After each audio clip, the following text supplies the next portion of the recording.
예, 오늘 바쁘신 가운데 또 이렇게 훌륭한 분을 모시고 초빙 강연을 갖게 됐습니다. 우리 또 육군대학에 근무하시는 분들이 매일매일 초를 쪼개서 쓰시는 분들인데 이렇게 귀한 시간을 내줘서 훌륭한 또 세미나가 되게 돼서 굉장히 저도 고맙게 생각합니다. 오늘 소개해드리는 우리 근주혁 교수님은 아주 참 민간인이면서 군인 못지않게 여러 가지 전쟁사 책을 집필하시고, 특히 또 이 전쟁사 책은 자료를 보고 이렇게 기록한 것이 아니고 직접 그 현장에 가서 쭉 답사를 몇 번 하고, 그리고 현장의 원주민들이나 그 다음 참전 군인들과의 인터뷰를 통해서 많은 책을 발간했습니다. 여러분들이 또 우리가 교육생들을 교육하는 데 있어서 많은 또 도움이 되리라고 생각합니다. 근주혁 교수님은 서울대학교를 졸업하시고 한 30년 정도 해외 조림과 목재 무역업에 종사를 했습니다. 특히 세계전쟁사, 한국전쟁사, 또 해공군 및 해병대 전쟁사에 관한 저서 출판으로 현재 명예해군, 명예공군, 명예해병대 요원으로 선정돼서 군 관련 행사에 적극적으로 참여를 하고 있고, 대외적으로는 국민들과 대학생들에게 국가 안보의 중요성을 수시로 교육하고 있습니다.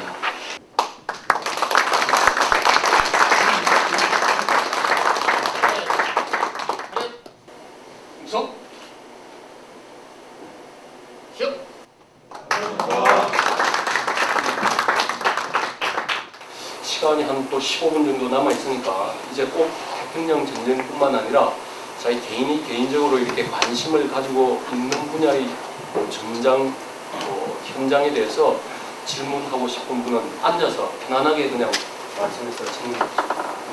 산호 전통의 해전. 산호해전 교육은 있었는데 왜 일본군이 다시 그 상륙을 육지로 꼭 상륙을 하려고 했는지, 예를 들면 이제 포트머스로 해안을 이용해서 갔었으면 해군 지역을 우수했었는데 왜 굳이? 근데 이제 해군 이노우의 중장은 자기들 해군이 패한 줄 알고 해군력이 호위함이라는 애들이 수송선단을 호위해야 되는데 수송선단을 호위하는 해군 함대가 졌으니까 이제 수송선단은 완전히 위험에 노출이 돼 있다. 그래서 폐항시킨 거죠. 인적 구성 요소 중에 과연 순수 그 일본군이었을까, 아니면 이제 징병된 한국인을 포함한 많은 사람들이 있었을 것 같은데, 그런 강력의 어떤 인구 분석이 된 내용이 있습니까 혹시? 그거는 없습니다. 3,000명이 78년대 3,000명 것도 사실은 제가 발견한 겁니다. 전체적으로 우리가 징용된 건 몇 명이다. 그거는 나와 있죠. 대강 추측하는 게. 그런데 이제 그 중에는 일부는 중국 전선에 가기도 하고 일본 본토에 가기도 하고 그러니까 뉴기니아에 몇 명이, 우리 한반도 출신이 뉴기니아에 몇 명이 배치됐었느냐, 거기에 대한 자료는 제가 알기로는 없습니다. 단지 이제 24단이 한국에서 창설된 사단이기 때문에 일본군은 그 사단들이 향토 사단들이면 그 지역 사람들을 뽑습니다. 뭐 보병 제2사단 그러면 센다이라는 데서 창설됐거든요. 일본에. 그러면 보병 제2사단은 뭐 센다이 지역 사람들로 다 구성이 됐습니다. 그러니까 1917년이면 우리 한일 합방되고 7년 후입니다. 물론 7년 한일 합방하고 7년 후에 7년 동안에 일본 사람들도 한국에 와서 많이 살았겠죠. 그러나 제24단 중에 그 인원 중에 몇 명이 순수한 한국인이고 몇 명이 일본에서 건너와서 입영한 사람인지 그거는 통계가 없습니다. 대부분이 한국 출신이라 그렇게 우리가 추측을 할 뿐입니다. 저는 이제 전투하면서 일본군의 대응이 좀 이해가 안 되는 게 있는데, 그러니까 정규사단이 그 후퇴할 때 계속 도와주고 방어를 한다고 했는데 그 사단들도 다 여러 개 사단이 되던데 계속 후퇴만 했지 않습니까? 예, 계속 후퇴만 해. 3개 사단. 그것도 이해가 안 되고, 나작 비행장이 타치가 돼서 이 연합군이 이렇게 사용한다고 하지만은 일본의 항공모함도 있고 해서 항공모함은 이쪽에는 못 붙습니다. 해안 쪽은 미국이나 일본이나 다 육상기지 항공기가 겁나가지고 육상기지 항공기 행동 반경 안에는 항공모함이 붙지를 않습니다. 지금도 마찬가지입니다. 지금도 포클랜드 전쟁할 때 영국군 항공모함들이 다 아르헨틴 항공기의 작전 반경에서 벗어난 데 위치하고 있었죠. 그래서 그 많은 사단이 뒤에 제일 뒤쪽에 지금 도시 이름을 모르겠는데 그쪽까지 굳이 후퇴를 거기까지 하려고 했던 이유도 궁금하고 거기에 하면 대규모 뭐 탈출 계획이 예, 탈출 계획으로 있었습니다. 예. 거기가 뉴기니를 포기하고 예, 그쪽에서 해서 모여서 비약섬 뭐 이런 쪽에서 모여갖고 탈출하는 걸로 그렇게 계획하고 있었습니다. 왜냐하면 지휘관들이 이렇게 결정을 했어요. 자기들 눈으로 보니까 부하들이 죽는 거를 굶주림으로 죽는 거를 그런 걸 보면서 굶주림, 말라리아, 댕기열 이런 거 죽는 걸 보면서 이거는 뉴기니에서는 우리가 싸워서 이길 수가 없겠다. 이런 그 판단을 아다치 중장도 하고 사단장들도 그렇게 한 거예요. 그 일본이 예. 저 당시에 그 항공모함을 한 예. 10척 정도 갖고 예, 있었고 태평양전쟁 시작할 때. 지금 현재는 없다고 저희가 알고 있는데 지금 현재 정규 항공모함은 없고 예. 헬리콥터 항공모함 지금 우리나라 독도함에 같은 클래스 것들은 한 5척이 있어요. 그러면 그 당시에 그 10척 정도면 예. 대단한 능력이 대단한 능력. 그러면 어떻게 해서 일본이 그렇게 그 항공모함을 예. 이렇게 제조할 수 있었던지 예. 그게 그 사람들은 태평양전쟁은 1941년 12월에 일어났지만은 일본군이 이 미국을 상대로 싸우겠다, 호주를 상대로 싸우겠다고 결심한 거는 1910년대 중반입니다. 1914년, 15년 이때쯤에 1차 대전이 일어났을 때죠. 1차 대전이 일어났을 때 벌써 일본군은 이 뉴기니 요 바로 위에 있는 지역, 마리아나 지역도 괌섬만, 마리아나 제도에 한 10개 섬이 있는데 괌만 미국령이고 나머지는 다 독일령입니다. 또 독일이 스페인에서 산 거죠. 그 다음에 캐로라인 제도라고 요 밑에 있는 거, 이거는 다 독일령입니다. 또 지금은 국가 이름이 트럭이라고 되어 있지만 지금 이 섬 이름이 축이라고 변했습니다. 이쪽에 땅들이, 섬들이 있는 게 다 그 독일령입니다. 이것을 1차 대전이 일어났을 때, 즉 1914년 유럽에서 1차 대전이 일어났을 때 일본은 연합국에 합류했습니다. 그러니까 미국, 영국 뭐 이쪽에 합류했기 때문에 연합국의 일원으로 여기 태평양에 있는 넓은 지역에 있던 독일 영토를 일본이 그냥 공짜로 총 한 방 안 쏘고 다 뺏어버렸습니다. 왜냐하면 연합국의 일원이기 때문에. 그때부터 벌써 일본은 어떤 외국의 배나 항공기가 이쪽에 들어오는 것을 막았습니다. 왜? 거기다 군사기지를 설치한 거예요. 그러니까 사이판 전투, 사이판에 벌써 그 군사시설 해놓은 게 1차 대전 이후부터 일본군이 군사시설 해놓은 거예요. 2차 대전 가까우면서도 마찬가지예요. 그러니까 언젠가는 우리가 미국이랑 싸울 날이 올 텐데 그때 싸우는 거는 노일전쟁 때 일본이 발틱 함대를 우리나라 대한해협에다 끌어놓고 유인해서 거기서 절멸시켰던 것처럼 미국과 전쟁이 벌어졌을 때 미국 해군력을 자기들 가까운 지역, 즉 이 중부 태평양에 유인해갖고 여기서 다 격침시켜 버려야 되겠다. 이걸 지원하는 하기 위해서는 일본이 독일로부터 뺏은 그 각 섬에 요새를 만들고 거기다 군수품을 비축하고 하기 위해서 벌써 일본은 미국과 전쟁을 시작한 것은 1941년 12월에 했지만은 전쟁을 구상한 거는 언젠가는 미국이 우리한테 적이 될 거다. 그때를 대비해서 준비한 거는 벌써 태평양 전쟁이 일어나기 30년 전부터 했습니다. 그때부터 조선 계획을 다 세워가지고 항공모함을 만든 거예요.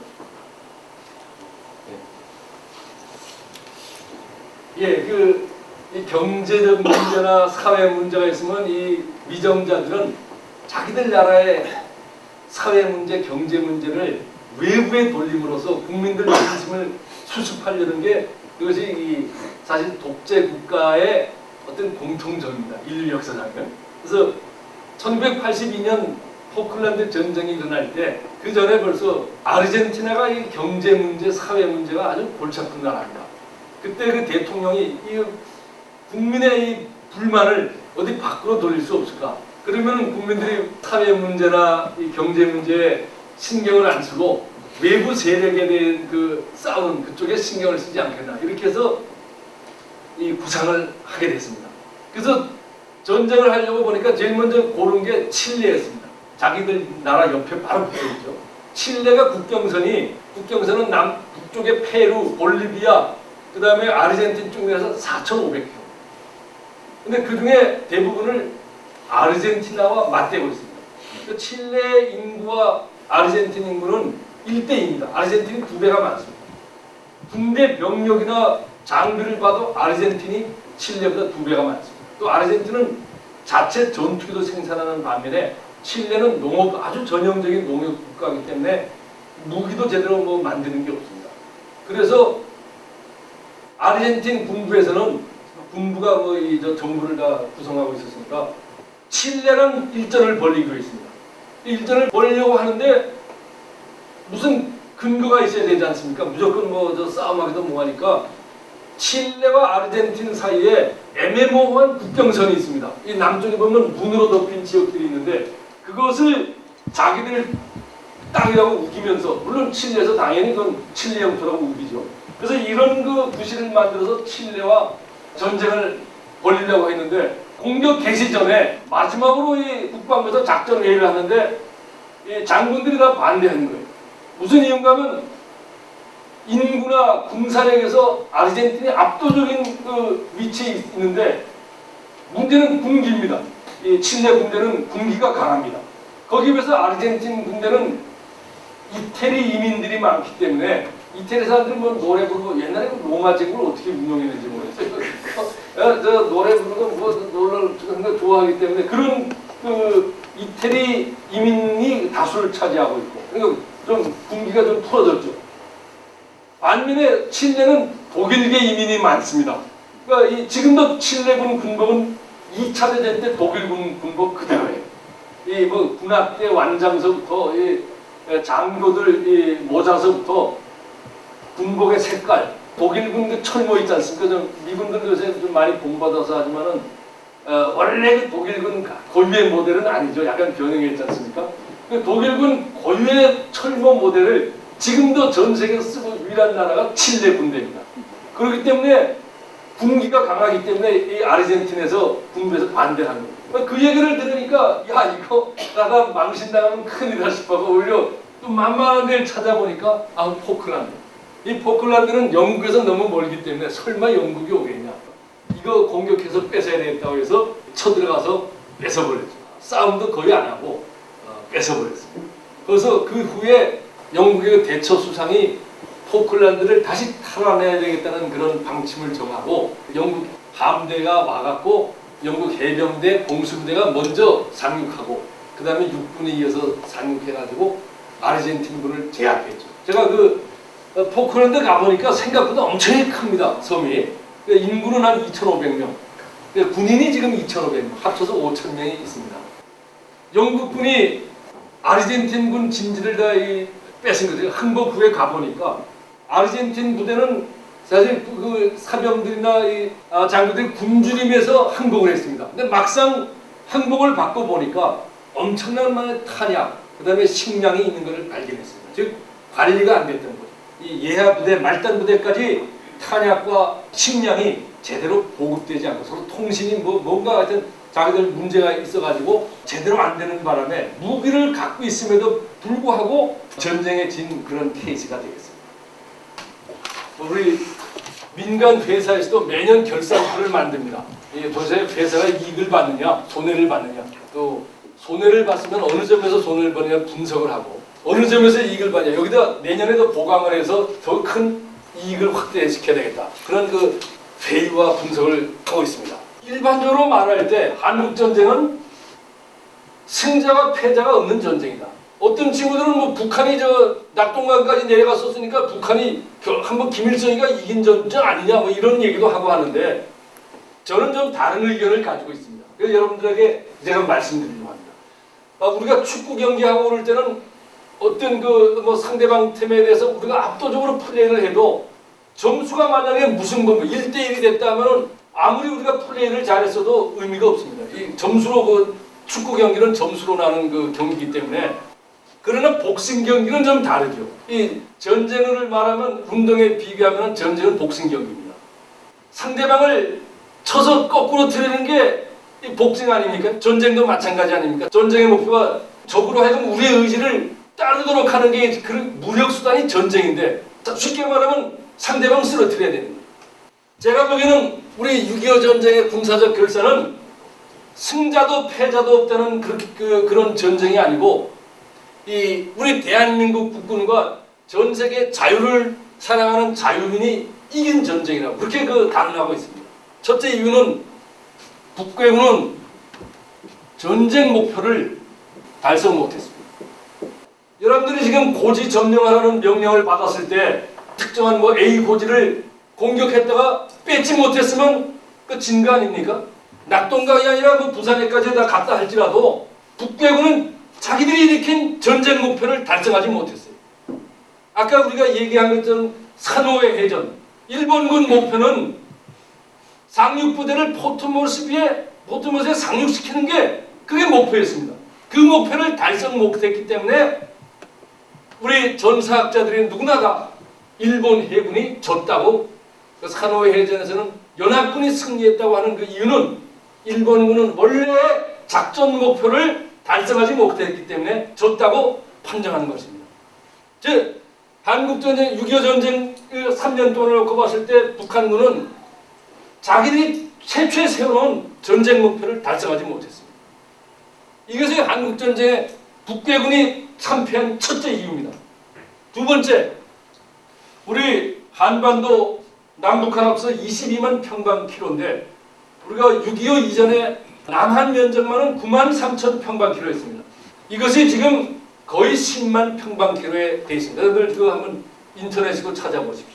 물론 우리가 서해안에 간척지 만들고 뭐 한 것도 포함되지만은 자관에 우리가 대한민국의 국토 면적이 북괴군 남침 이전보다 7%가 더 많아졌습니다.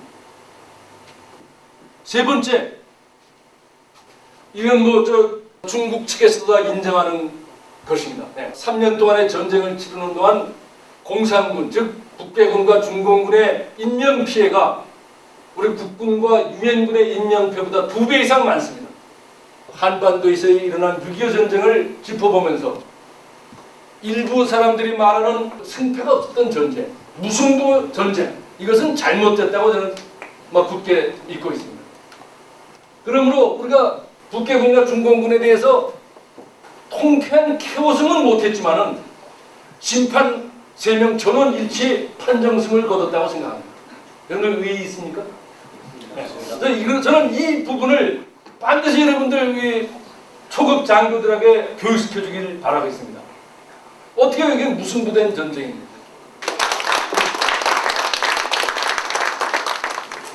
우리가 일본에게 식민지가 된 이후 그리고 2차 세계대전 중에 일본에 끌려와서 태평양 지역에 와서 대부분의 군사 건설지를 갖다가 조선인, 대만인 그리고 원주민들이 다 건설했습니다. 그때 끌려온 조선인들이 200만 명으로 기록하고 있습니다. 태평양 전쟁 유가족 협의회에서 쭉 다 사료를 조사해서 200만 명의 우리 조선인들이 태평양으로 끌려왔다. 대단히 아쉬운 거죠.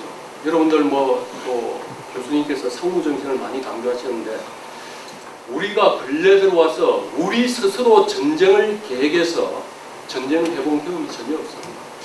항상 전쟁이 났을 때 남이 도와줘서 와서 우리는 생존을 유지해 왔습니다. 사실은 육군대학의 교육생, 학생 장교들이 골간이 되어야 되고 그런 정신을 심어주는 것이 여기 있는 교관님들이라고 저는 생각합니다. 여러분들